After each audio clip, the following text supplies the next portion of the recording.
Est-ce que tu es nerveuse? Ben écoute, oui, écoute, c'est toi, hein, c'est Stéphanie Milot, c'est la grande Stéphanie Milot, donc Non, oui. c'est ça. Dans le fond, si je me mets à ta place, je comprends. Moi aussi, je serais comme vraiment nerveuse de me faire interviewer par moi. C'est comme la barre est haute.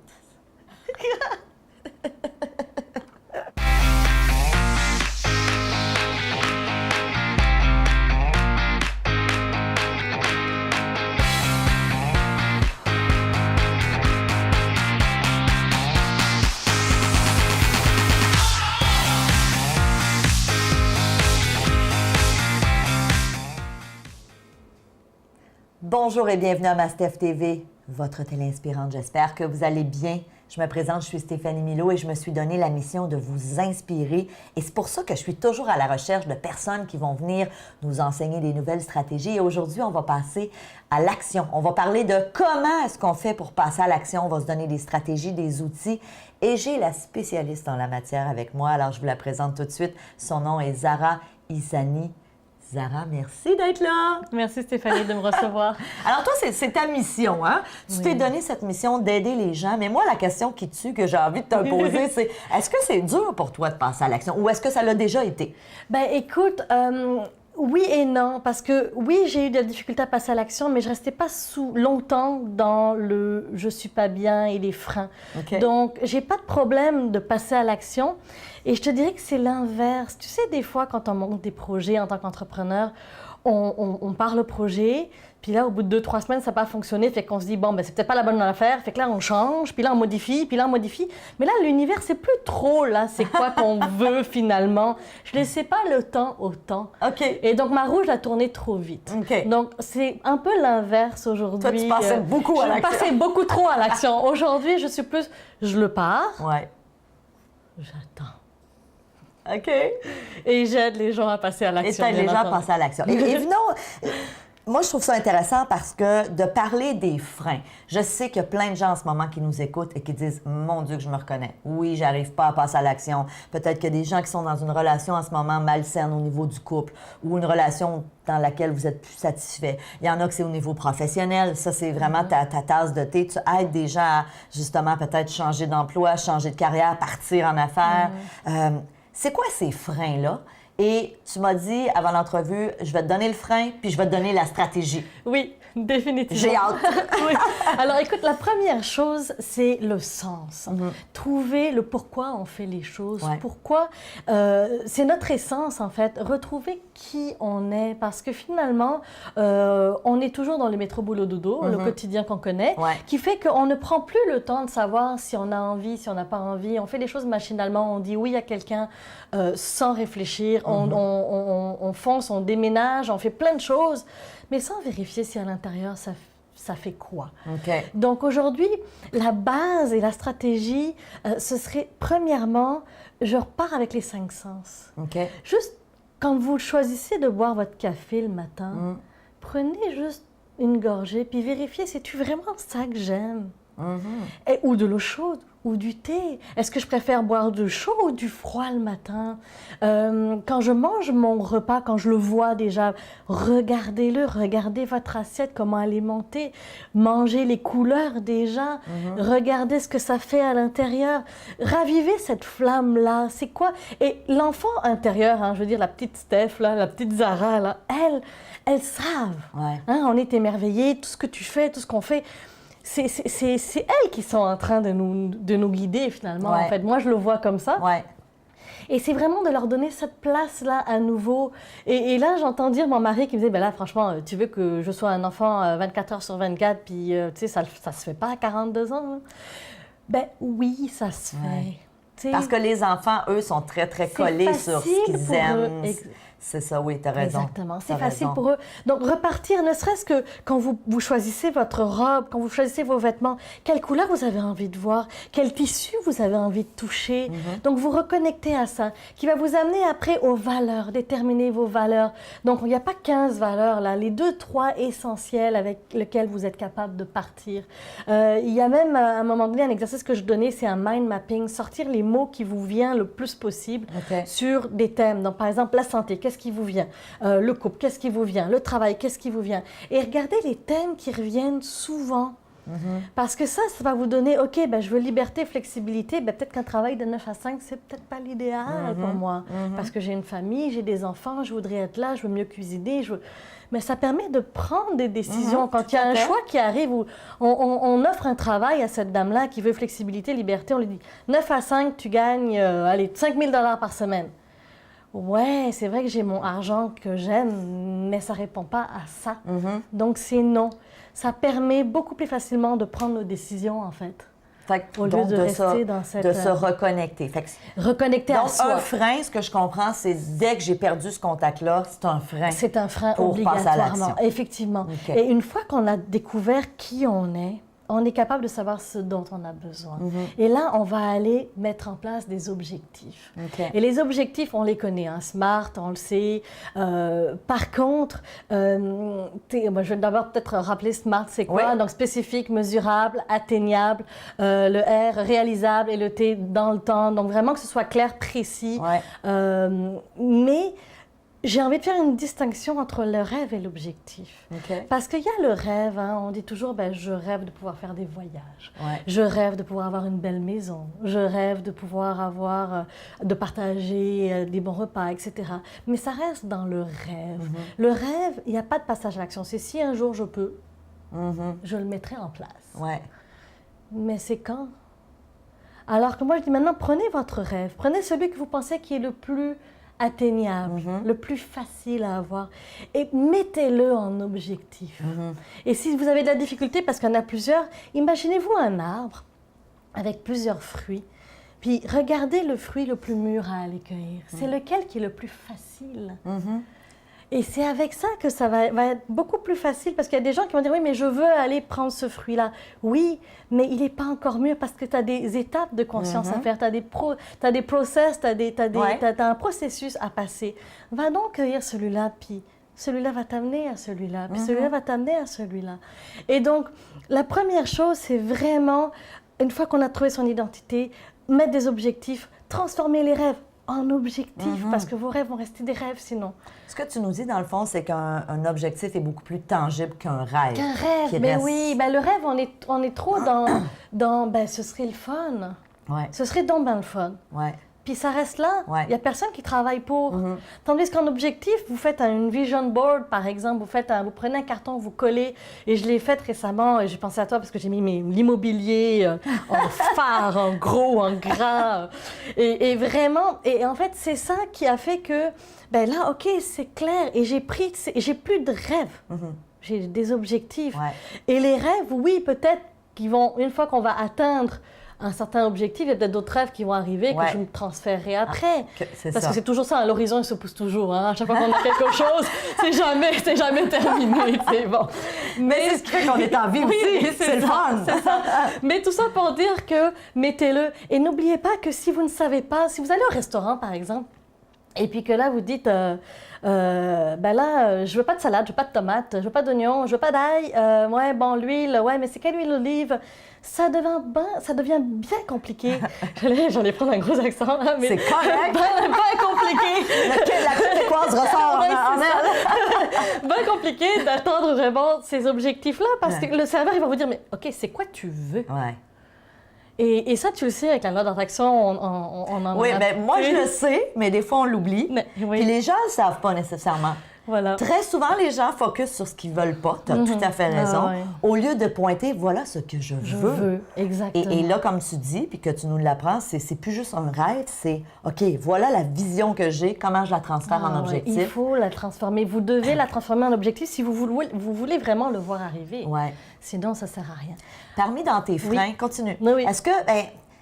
Vas-y. Est-ce qu'il y a un des freins qui c'est la peur de ne pas réussir? Oui. OK. Oui. Alors, il y a la peur. La peur, c'est la peur qui vient de ne pas réussir, la peur de perdre, la peur du jugement aussi des autres. Hein, parce qu'on a cette vision-là de dire, ben, je veux réussir, je veux avoir ce poste-là, je veux avoir ce salaire-là, je veux avoir une vie faste, à courir, à voyager à travers le monde. Mais ça ne se fait pas.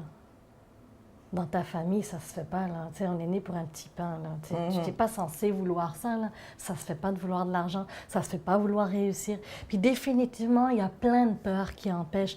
Et ne serait-ce que la peur de l'échec. Tu sais, quand on a des projets d'entreprise où on veut juste faire passer d'une entreprise à une autre, mais c'est la peur de, oui, mais et si jamais je loupe l'entrevue? Et si jamais... Mais on peut pas bâtir notre vie sur des « et si ». Mettez-le en action. Et encore une fois, pour pouvoir transcender cette peur-là, parce qu'on est là pour ça et avoir des outils, c'est d'accepter. Accepter d'aller avec la peur. On n'est pas dans la maîtrise, on est plus dans accepter et aller avec. Et je donne toujours l'exemple de... Vous avez déjà reçu et vécu des événements comme ça où il y a eu à un moment donné quelque chose que vous repoussiez tellement et vous aviez tellement peur que ça arrive. Puis c'est arrivé. Plus on met de l'énergie là-dessus, plus ça revient. Et en fait, c'est juste ça. Alors qu'à l'inverse, de dire, tu sais quoi, j'ai peur. Tu sais, aujourd'hui, ce matin, là, on est là, puis ben oui, je suis allée avec, je dirais, c'est Stéphanie Milot, je l'ai rencontrée tellement longtemps, je l'ai mise sur un piédestal, puis je vais voir Stéphanie, puis je vais faire une entrevue. Bien sûr, mais je suis allée avec ma peur. C'est ça. Puis elle m'a accompagnée, et au lieu de me drainer et m'empêcher de parler, ben elle m'a donné son énergie pour avancer. Donc je le vois un peu comme des piles. C'est le côté positif, côté négatif qui te draine, mais si on accepte ce côté-là négatif et on trouve qu'il est négatif, mais et ça c'est encore une autre capsule qu'on préfère sur l'ego, là, parce que finalement c'est l'ego qui nous draine, mais c'est en lui disant, mais regarde, merci parce que c'est grâce à toi que j'ai survécu jusqu'à présent. Maintenant, je veux juste que tu m'aides à aller vers ce que je veux, mais en l'acceptant, pas en le rejetant. Dans le fond, ce que tu nous dis, c'est qu'il ne faut pas que la peur devienne paralysante. Non. Parce que sinon, là, on n'a plus de pouvoir. Mais si la peur est juste là pour nous dire, OK, exemple, tu disais, j'ai une entrevue, je me prépare, je veux avoir une bonne nuit de sommeil la veille, je mets toutes les chances de mon côté. Donc oui, il y a une petite crainte ou peur, puis ça, c'est dans n'importe quel domaine, mais elle me permet justement de passer à l'action au lieu de me paralyser. Effectivement. C'est un peu ça. Et je te dirais qu'en fait, plus on va essayer d'avancer sans elle, plus elle va nous drainer. Donc, on est encore mieux de l'adresser. Et le paralysant, j'adore ce mot-là, oui, on va être paralysé si on ne l'écoute pas.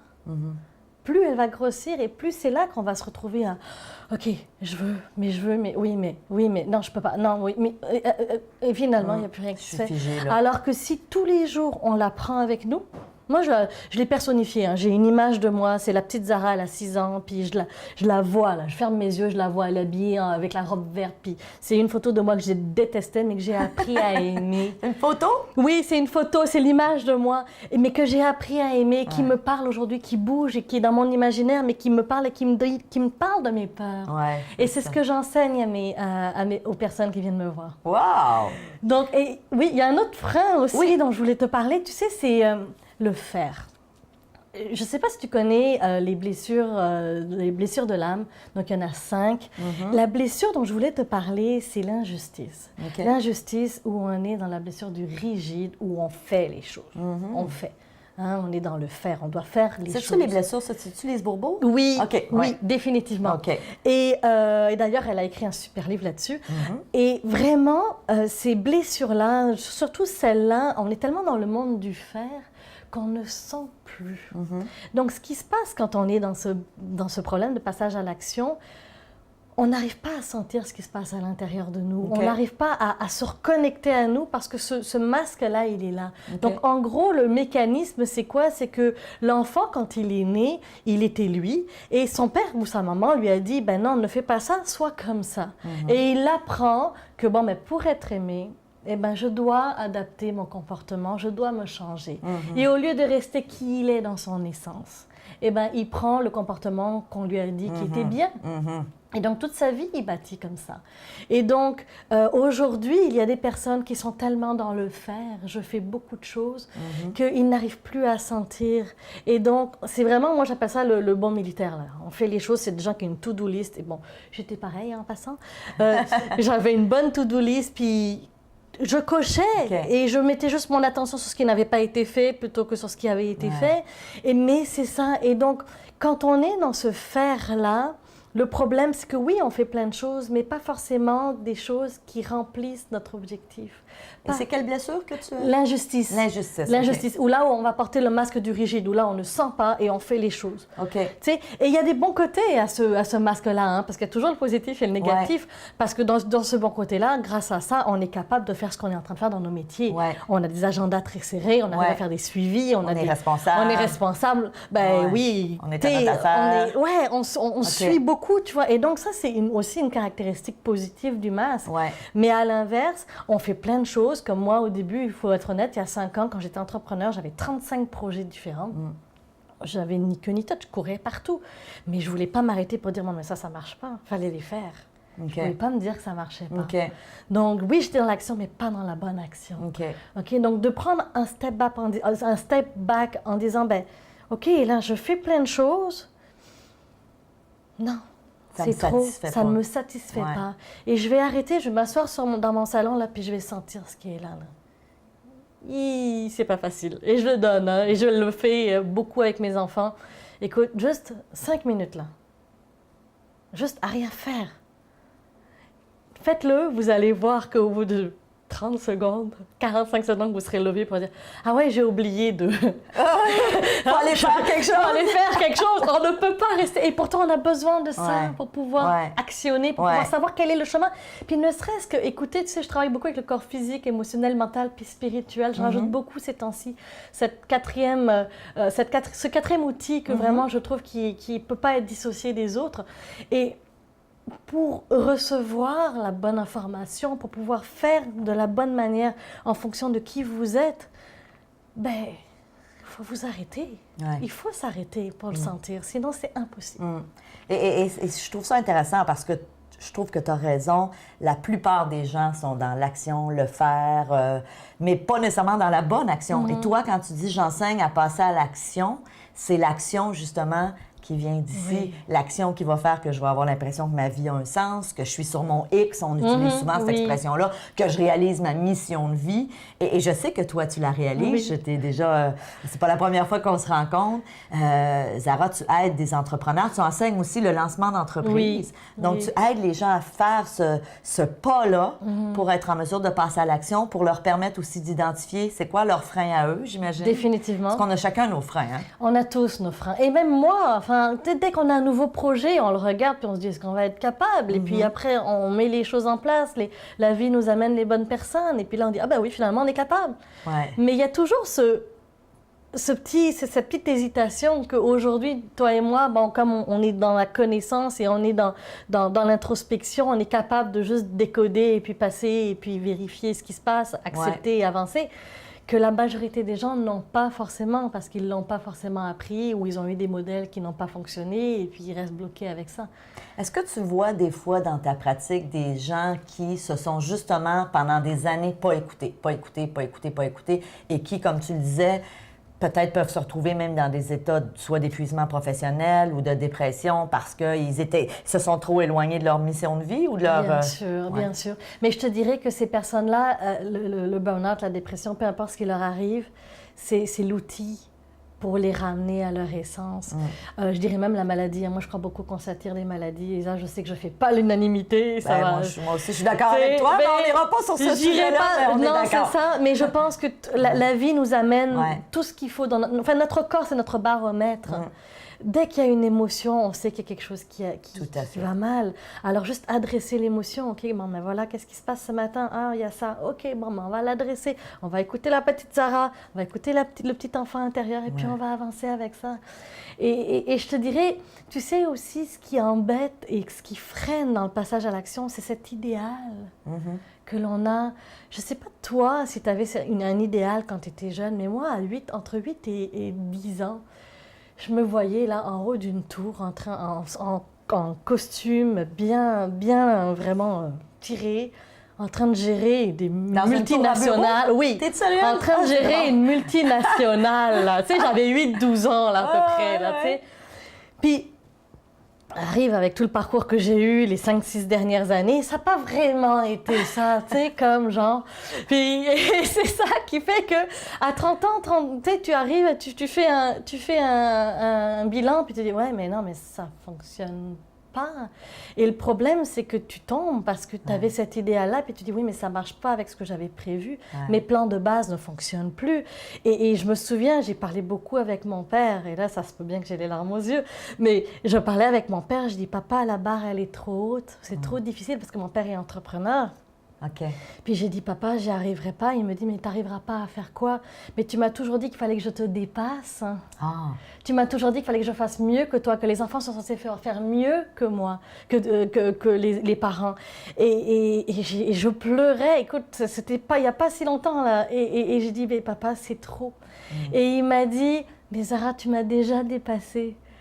Et j'ai pas compris. Et finalement, c'est... On est là qu'on pleure les deux. Mais c'est beau. Et il m'a dit, Zara, tu m'as déjà dépassée parce que finalement, tu m'enseignes tellement de par ce que tu fais. Oui, au niveau matériel, tu n'es pas où est-ce que tu voulais être. Définitivement, je travaille encore là-dessus, mais j'ai dit, papa, tu as des entreprises, tu as ça, puis moi, j'avais prévu de faire ça.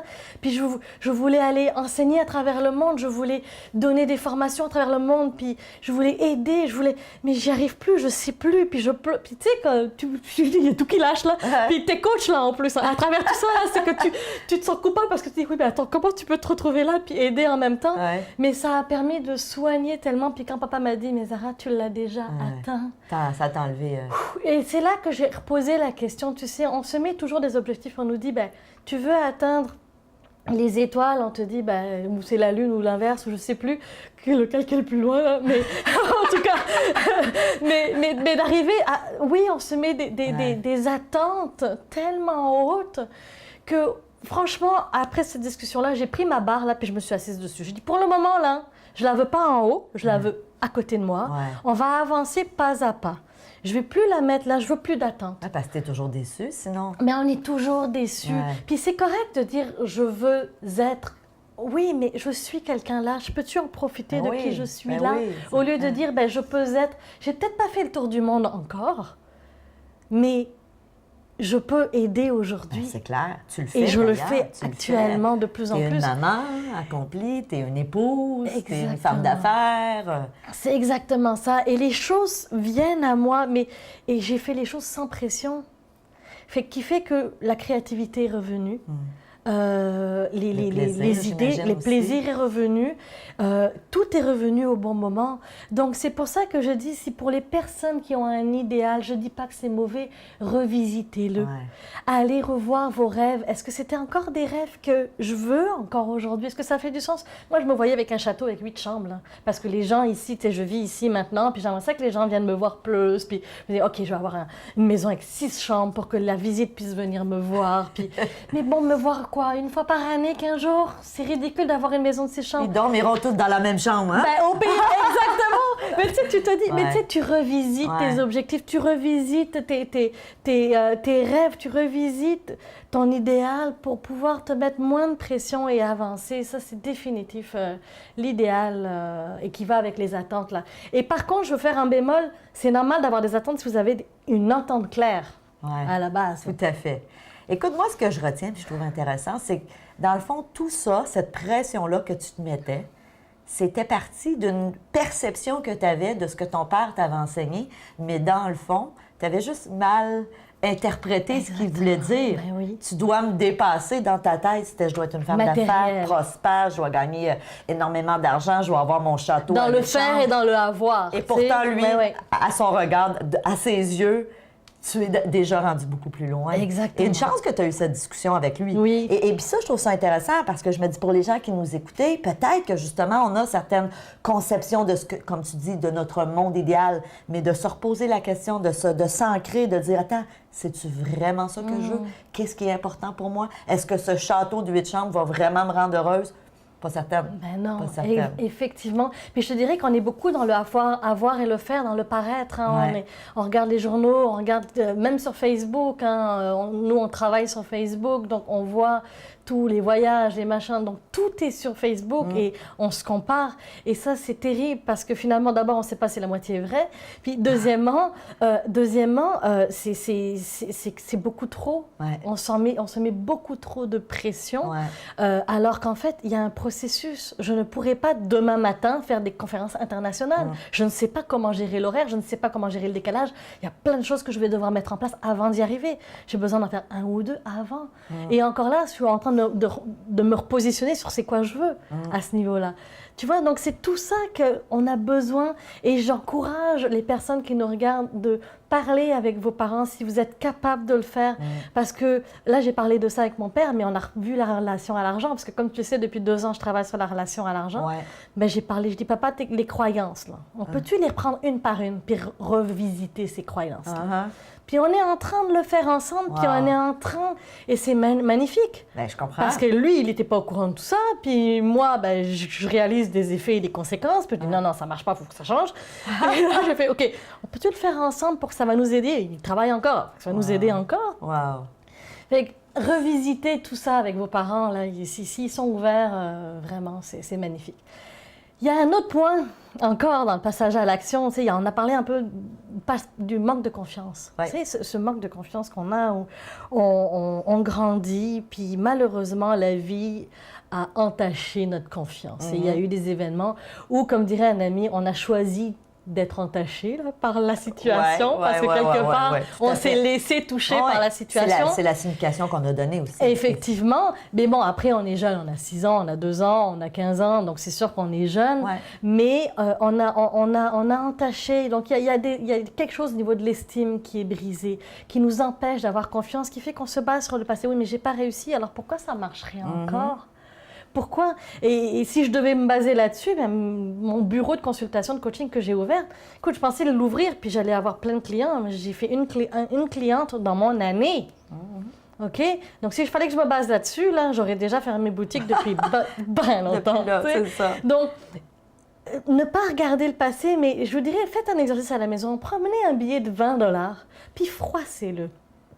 Puis dépliez-le après. Est-ce qu'il a toujours la même valeur? Oui. Ben oui. Il est juste froissé. Il est juste froissé. Et l'estime de soi, c'est pareil.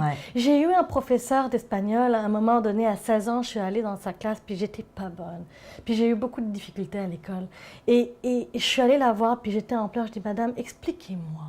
Peut-être qu'il y a une manière que je comprends pas. Expliquez-moi d'une autre manière. Puis là, elle m'a dit, t'es pas capable, t'es pas capable. Puis elle est partie. Puis à partir de là, j'ai cru que j'étais bête, pas intelligente, incapable. Mais depuis longtemps, je le savais. C'est depuis l'âge de 6 ans, je disais à maman, j'aurais jamais dû naître, je suis fatiguée, je suis nulle, incapable. Ça a traîné très longtemps. Ah oui, j'ai travaillé très fort là-dessus pour finalement réaliser que... Premièrement, rien n'arrive pour rien parce qu'aujourd'hui, j'ai des exemples à vous donner. Oui. Déjà. Je pense que tu as ça. Déjà. Non, mais quelque part, tu sais, je trouve que c'est très positif en soi. Mais en même temps, cette personne-là et les autres que vous avez l'impression qu'ils sont en train de vous jeter sur terre ou de vous faire des pieds de nez ou peu importe, ils sont peut-être en train de vous exprimer leurs limites aussi. Mon professeur, qui n'est plus là aujourd'hui, qui est décédé, elle devait certainement exprimer sa limite. Ben Zara, je sais juste pas comment t'expliquer. Et je suis dans mon impuissance. Mais toi, à cet âge-là, moi, à cet âge-là, je pouvais pas le voir. L'interpréter différemment. Non, tu t'es dit, je suis pas bonne. Exactement. Et c'est la vie qui m'a amenée après de fil en aiguille. Puis aujourd'hui, je suis à nouveau à l'université, puis je tape des scores, puis tout va bien, puis l'estime, il est content. Puis... Mais j'ai touché le micro. Pas grave. Non, mais c'est ça. Et donc, finalement, de fil en aiguille, on finit par bâtir cette confiance-là. Mais je dirais, la personne qui se retrouve dedans, ben déjà, de juste prendre conscience de tout ce qu'elle a fait jusqu'à présent. Faire la liste de tout ce qui a été fait et réaliser ce que ça a demandé comme capacité, comme habileté, comme compétence pour le faire, parce qu'il y a tellement de choses que vous savez faire que vous n'avez aucune idée. Et j'ai quelqu'un qui m'a dit, ben, j'arrive de France et puis bon, ben, je suis nulle et puis je suis pas capable. Ben, c'est parce que tu arrives de France. Tu es un immigrant, là. Tu as fait le step de quitter toute ta famille pour avoir une meilleure vie. Ce que plein de gens feront jamais. Ce que personne ne fera. Ce que je ferai jamais, moi. Exactement. Alors, excuse-moi de dire que tu as fait des choses et de décomposer ça, vous allez voir qu'il y a plein de choses qui vont se passer. Il y a plein de choses. Zara, tu es vraiment inspirante. J'ai envie de te dire un immense merci. On pourrait parler pendant toute la journée. Écoute, ce que je te propose, les gens, s'ils veulent te consulter, parce que maintenant, tu as une pratique de coaching, ça va super bien, tu aides des gens, puis j'ai aucun doute que tu le fais. Alors, on peut aller sur ton site web. Oui, bien sûr. C'est simple, zaraissani.com. Écoute, merci du fond du cœur. Merci de ton ouverture, de nous avoir partagé aussi des tranches de vie qui nous permettent de comprendre comment ça se fait qu'aujourd'hui, tu es rendue cette spécialiste à aider les gens à retrouver leur essence et par conséquent passer à l'action. Merci à toi. Merci beaucoup. Pour les membres de Mastef, je vous dis merci. Je vous souhaite de retrouver votre essence parce que je suis tout à fait d'accord avec Zara. C'est ça qui va vous permettre de passer à l'action. Alors, on se voit dans une prochaine rencontre. Si vous aimez ce que je fais, parlez-en. J'ai besoin de vous. Je vous embrasse. À la prochaine.